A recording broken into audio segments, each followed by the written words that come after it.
Welcome to the Sweet Life Coaching Podcast, connecting real people with expert advice to achieve a healthier lifestyle and live a more fulfilling and abundant life.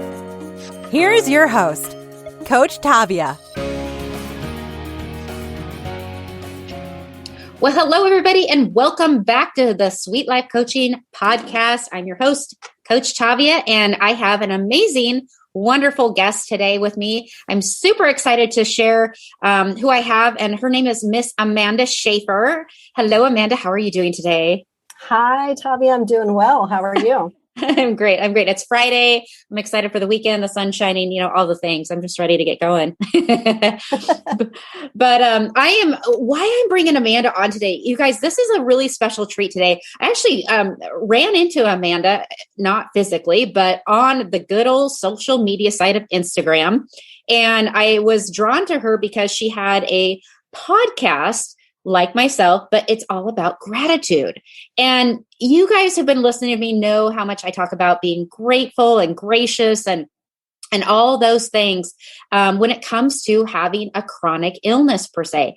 And Amanda is basically, she's paving the road right now. And she is an NYU graduate. She's a journalism. She's an author. She's done her own podcast. She's a speaker, a mother, a mentor, and she is a storyteller about gaining, or I would say having gratitude in your life.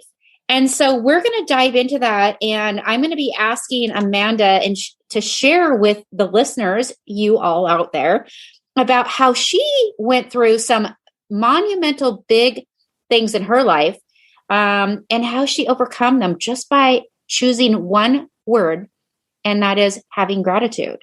So Amanda, welcome again. We're going to dive right in here. Thank you again for being here. Oh, thank you for having me. Looking forward to it.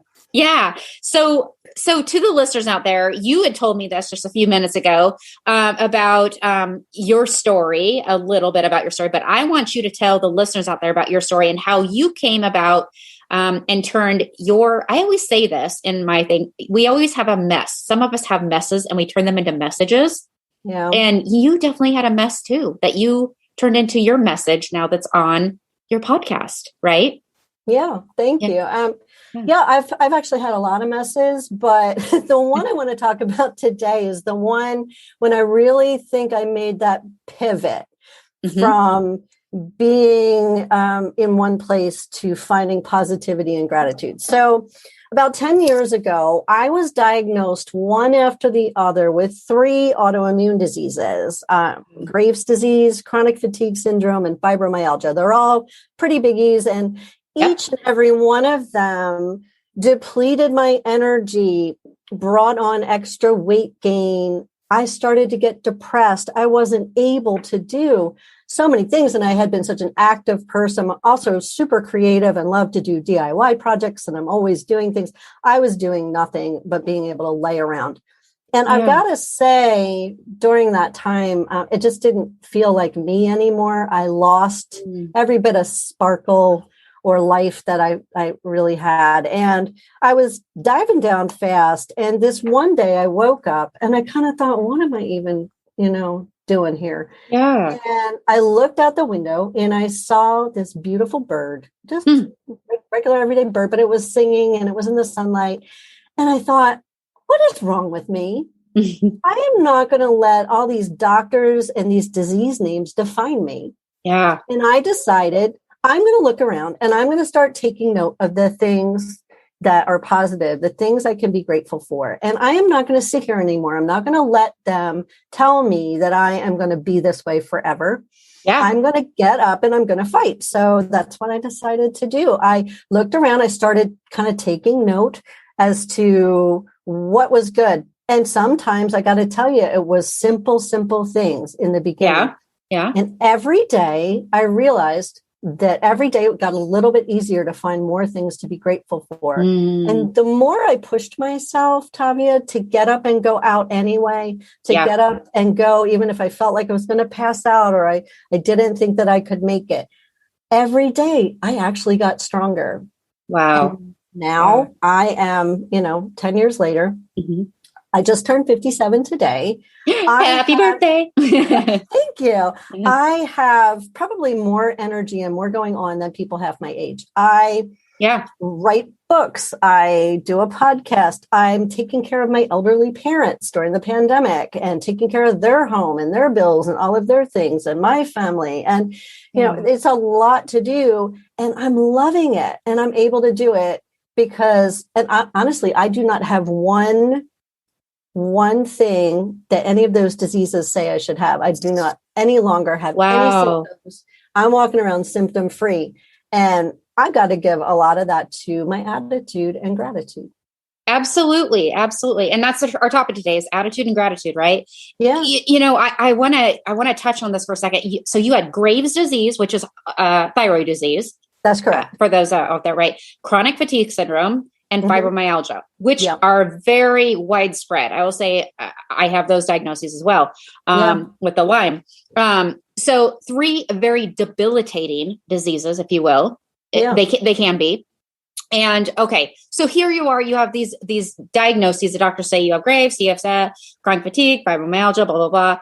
And so take me back. So we have these autoimmune diseases. How was your life when you had those diagnoses versus, well, you just said it right now, how you're living your life now, but back then, take me back a little bit. So did you not have gratitude back then? Is that what you're saying? Or you still had gratitude, but just didn't realize what I didn't realize is I think what I had done is I had allowed the diagnoses because they were one after the other and they were all happening together.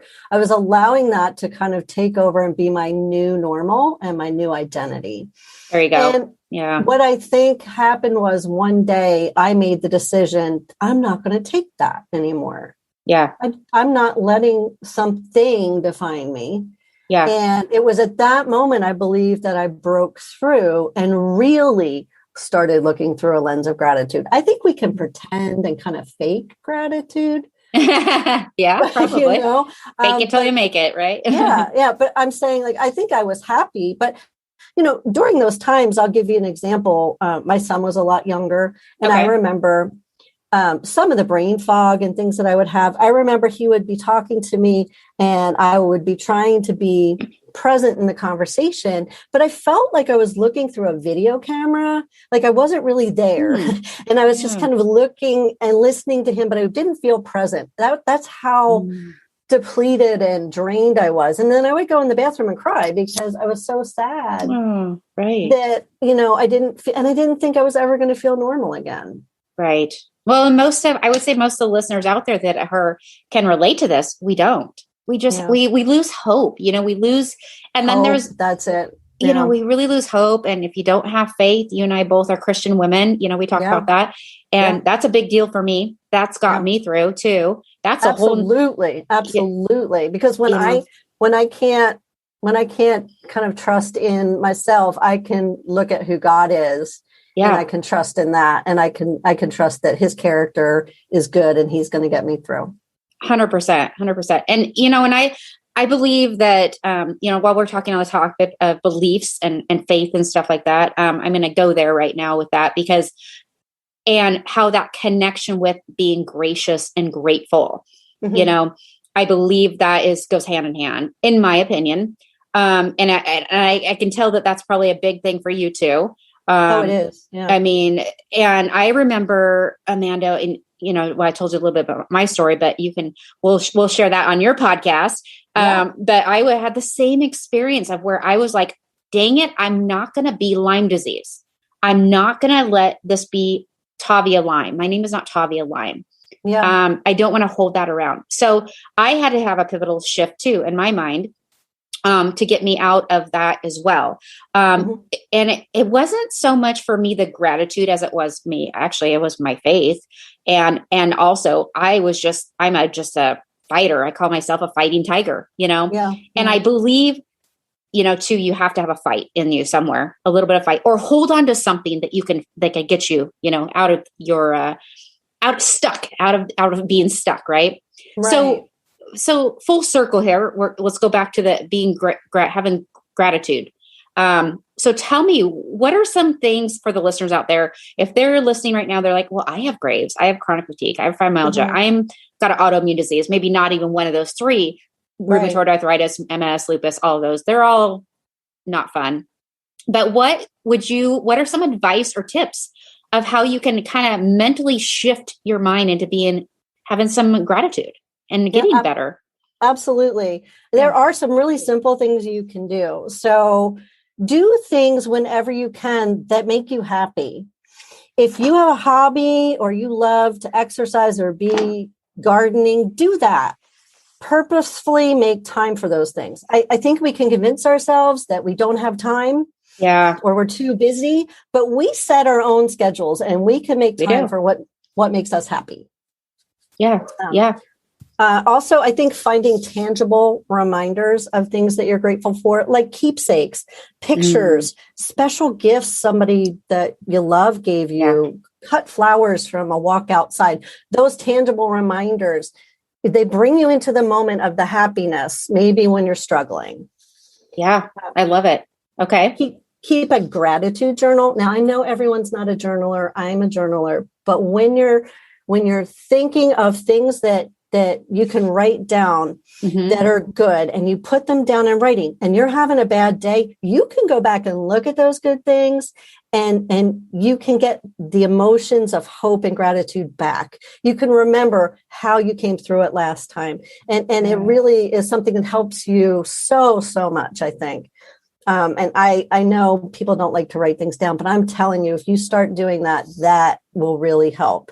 Yeah, and I believe it. And this is my favorite. Okay. So I realized that before I even get out of bed, most of the time, I can wake up already complaining in my mind about the things I know I have to do that day, especially during the pandemic. I think people are like, I got to go in another Zoom meeting, or I've got to go here, to there. The kids, I've got 12 kids at home, whatever it is. Yeah. It's so you wake up kind of complaining. So I purposely lay there after I open my eyes, before I put my feet on the ground, and I start thinking of things I'm grateful for. I mean, basic things that most days I think we take for granted, like that I can see, that I'm breathing, that I have a bed to sleep in, and a house and a family and a car to go to work and all those things. And before I know it, even clean clothing to wear. I mean, some people don't have these things. And then I sit up and start my day. And I'm telling you that changes the trajectory of the day and my life. I love it. And it will for you too. It tells your brain to be positive. Yeah. And after you do that for a while, it looks for the good stuff. Yeah. And it opens up it opens up the possibilities, right? Absolutely. And the more you do it, the less difficult it is. It's just something that becomes like a good habit. The last thing is, so my daughter is a psychotherapist. She specializes in trauma, anxiety, and addiction. Okay. And I had her on my podcast, and I did so on purpose so she could give some information about the way gratitude works in your brain chemistry, and also give some examples. But one of the things that she told me that I just thought was so powerful is she said, start small and be consistent. Okay. And she gave some examples. So for example, like if start with choosing 2 areas maybe in your life to be grateful for. Okay. Or think of 3 things or 3 people who inspire you, and then start to dig into, well, why do they inspire me? And you'll see as you go that you get more and more grateful. She also suggested that you just go through the ABCs of gratitude. Like for me, A, I'm grateful for art. I love to be creative. It helps me feel alive. B, I'm grateful for bouncing on my trampoline. Yes, I'm 57 and I got a big trampoline in my yard to bounce on. So when I'm not feeling my best, it's like, you're outside, you're getting exercise. It's good for your mind. I feel carefree and young. I got the sunshine. I love it. And I got that that was like my best pandemic purchase, my trampoline. Good for you. That's awesome. That's awesome. So, and you don't have to finish the alphabet. You just go through. Keep going until you actually feel grateful. Okay. I love it. These are fabulous tips. And like you said, for me also a big proponent of gratitude is my faith. And when I'm having trouble navigating difficult times, I can stop and look at God, at who he is, and I can be grateful for how he cares for me and provides for me and how he gives me peace. And that helps me hang on to hope and be positive. Absolutely. 100%. Agree. You know, one of the things I was thinking of when opening up possibilities, one of the things that as a coach that I learned, they taught us in our school was instead of saying the words, I don't know how, or I can't do it, you say, I wonder. Oh, I love that. I wonder what it's like to, I wonder what it's like to have $5 million, right? Yeah. Then rather than saying, oh, I can't have $5 million. Instantly the neurons in your brain change and you start thinking, oh, how could I have $5 million? Well, let's go down and get a lottery ticket. Let's stop by that. Or maybe I need to, maybe that's one, or maybe I need to start hanging out with people that are millionaires. Yeah. Right. So that was one thing that I just had to interject there because I was thinking about that in opening up the possibilities, with your daughter, what she was saying. Starting small, right? Just starting like that of how open the door to possibilities in your brain. And that's what you're talking about here with this gratitude, doing the things you love, tangible reminders. These are fabulous. These are fabulous ideas. I'm so excited. Do you ever, I'm a music for me is my, music is so powerful, right?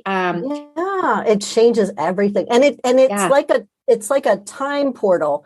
Smells and music. Like you smell something and it'll take you back years ago. Yes. Music, you remember. Yeah.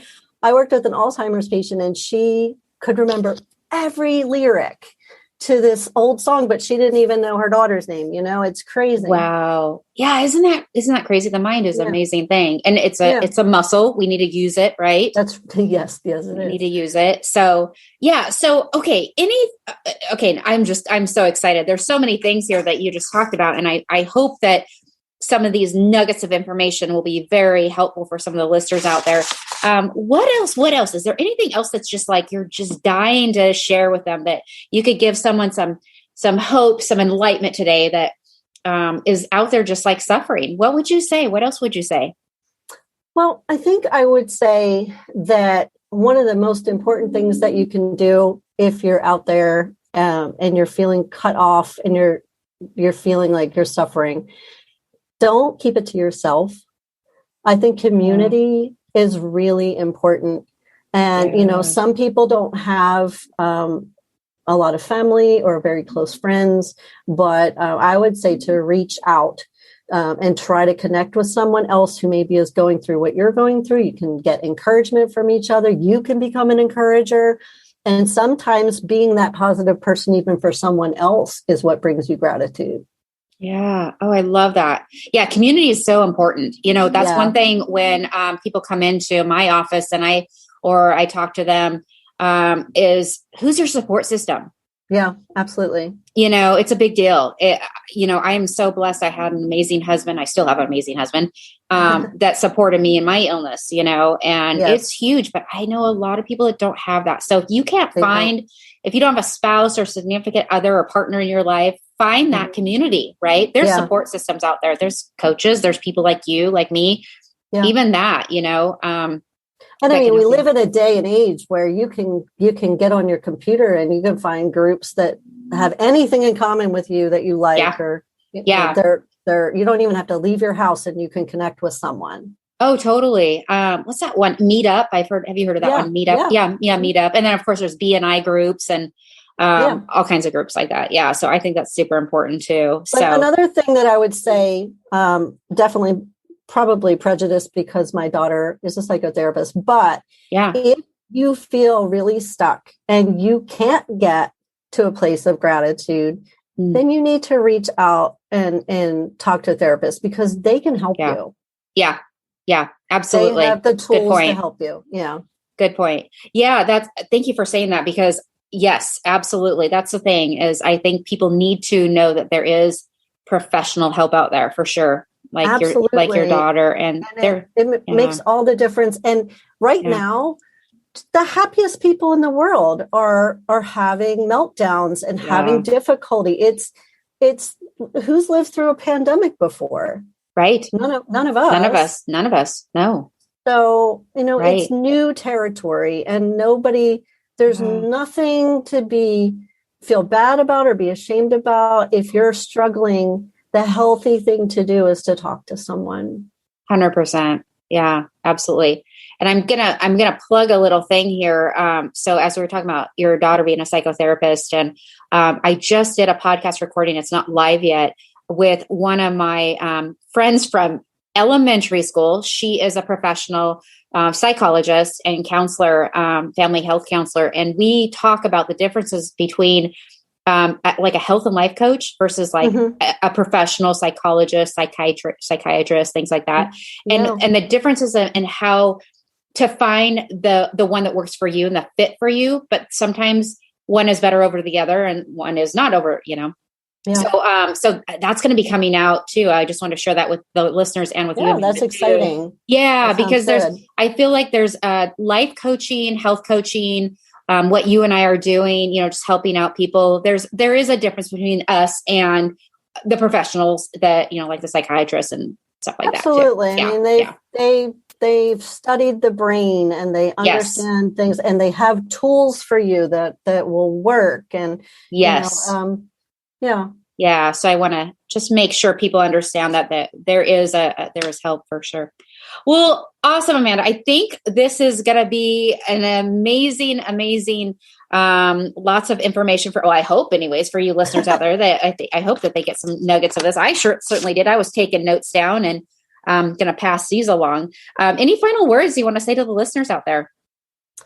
Well, I would say, like my daughter had said, just start little, just start with one thing. I say in my outro of my podcast, just look for one good thing, just start there. Yeah. It's really all you have to do. And everybody can find one good thing. Absolutely. And then my last thought, or my last question for you is, what are you grateful for today? I'm grateful for my birthday. I made it 57 years. I'm feeling fantastic. God bless you. Thanks. I'm in just a really interesting season, and it's exciting. I'm also have this opportunity where I'm caring for my elderly parents, and that only comes once in a lifetime. And so I'm just very grateful for the opportunities that I have, and for the years I've had. I'm really blessed. Yeah, good. I love it. Congratulations. Happy birthday. I wish you many, many more years of health and happiness and gratitude. I'm excited to share this podcast with everybody. And I'm definitely, I hope all the listeners out there get a little bit of a nugget out of this. I know I always say that, but I really hope you can take one of these things that Miss Amanda shared with us today, and you can use it tonight, tomorrow, and forevermore. Remember, you guys, Amanda, you can find her.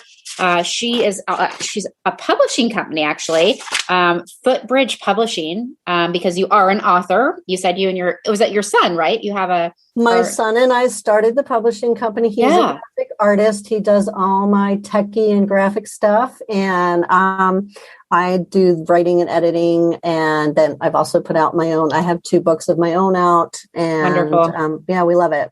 Awesome. I will put those links below for everybody that's listening out there, so that you can check out Miss Amanda Schaefer.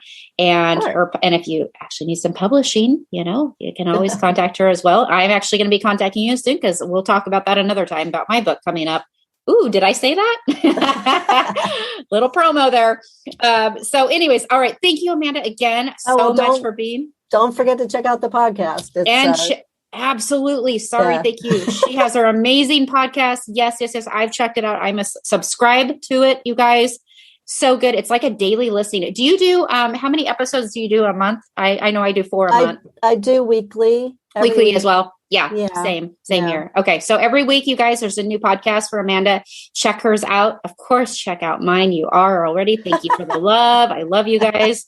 I love my listeners. So, all right. we will end on this happy note. I want to thank you again, Amanda, and we will talk to you soon. Thank you again. Yes, definitely. Thank you. Make it a great day, everybody, and we'll talk to you soon. Bye-bye. Bye-bye. You've been listening to the Sweet Life Coaching Podcast. To learn more about the topics mentioned on today's show, please visit sweetcoachtavia.com.